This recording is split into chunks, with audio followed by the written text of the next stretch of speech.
special viewer request video headed your way. Today we're going to pressure can some beef stew.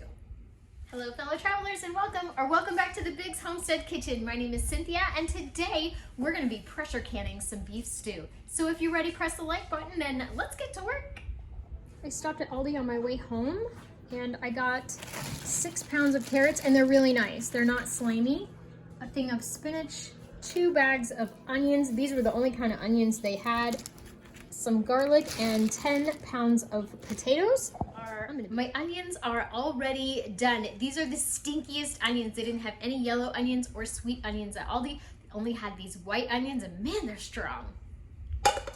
I feel very blessed because these carrots are in wonderful shape. Look at this guy. He's a yellow carrot just hanging out with all these orange guys. That's all right, we'll put him in there. I've got those 3 roasts from my sale at Winn-Dixie a couple of weeks ago. They've been hanging out in the freezer. They are thawing and ready to chop. My onion peels, and then this broth is venison broth from our roadkill deer from 2021. I have been saving this broth forever so that we can do some pressure canned beef stew. I think the broth will be perfect. Before I actually start canning, getting my jars out, or anything like that, I like to do all of my vegetables in advance. The peeling, the chopping, I like to get it all done and organized before I get the canner out. And I am a clean-as-you-go cook. Are you a clean-as-you-go cook? Look, it's Mr. B. I was very thankful to have my best canning partner, Mr. B, join me for making 14 quarts of beef stew on a Saturday morning. He's just taking the beef roasts and chopping them into fairly large chunks. We don't trim the fat off of the beef because we figure if we're in an SHTF situation, we're going to need fat and calories, so we always just leave the fat in the jar. Carrots are done, meat's done, moving on to potatoes. This right here is why I'm prepping all of my vegetables when I get them home from now on, because I know this is black heart, I'm familiar with potato diseases and things like that, but the carrots were in beautiful shape. I wanted to get them all done up. Even if I don't use them all today, I'll blanch and freeze. And then these potatoes, if I don't use them all today, I will mash and freeze. I got these real nice green beans on markdown yesterday at Winn-Dixie. I'm gonna throw those in the stew too. Why not? Why not? Up next, garlic. It's time to start assembling our jars. I don't have a specific recipe for my particular beef stew. If you do, drop it in the comments down below. What I have here is beef. I've got my onions, I've got my garlic, my potatoes, my green beans. Sometimes I add green beans and sometimes I don't, but since I found those, I definitely wanted to use them up. I've got clean jars. I've checked all of my rims, and if you want more canning instruction videos, I do have some in a playlist that I'll link down below. So I'm gonna just add a few pieces of this beef. I don't want it to be super beefy. I do like to have a lot of vegetables. I like to pack my jars super tight. I've got this broth that I made, so let's get to going.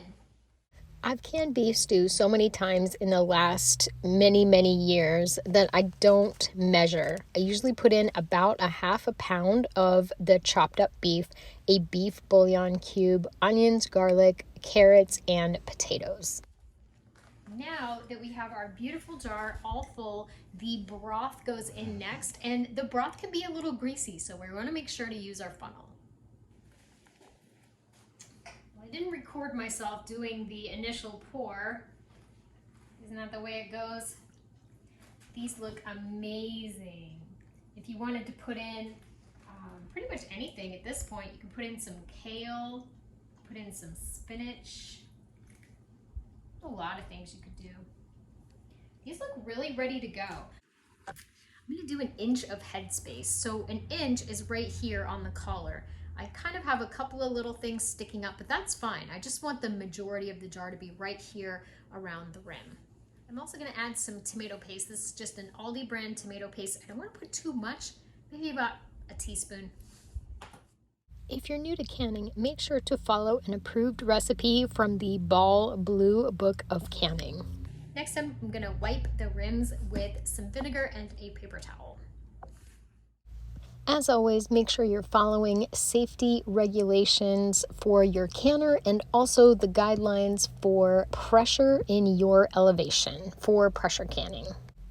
Next up, I'm going to put the lids on top of the jars. I know a lot of people boil their lids. It's not necessary with the new ball lids that have been released in the last couple of years. They don't have that much rubber on them, and if you're pressure canning, you won't need to boil them. And here I am making sure that my rings are finger tight and we're ready to go in the canner. Now that we've got our jars all packed, let's head into the canner. Everybody's all tucked in. I've got my water about 2/3 of the way up the jar, and it's got nice amount of vinegar in there. All my lids and rings are finger tight and we're ready to go.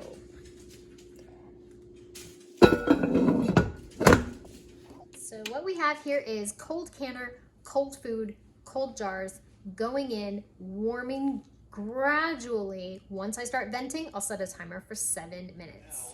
Carrots, carrots, carrots, carrots. See what I did there? I ended up with 2 nice bags of carrots for the freezer. These are all blanched, so when we need carrots, we'll be able to have them. Round 2 of beef stew, bubbling away, fresh from the canner. All 7 look like they're sealed, and I am thrilled. After washing the jars, I labeled them all. Now my beef stew shelf is looking amazing. I've got my older ones in the front from 2019 and the younger ones, or the ones I just did, in the back from 2022. There's 14 quarts plus 4 in the front that are old. Thank you so much for watching. Hope you got something out of the video. I am so excited to have another 14 quarts of beef stew on the shelf. That could be 28 meals if you counted 2 bowls per jar. If I wanted to stretch this out with some rice, I could get 42 meals or maybe even 56 meals out of 1 day of canning. And remember everybody, no matter where you roam, you can always find your way back home to the Biggs Homestead Kitchen.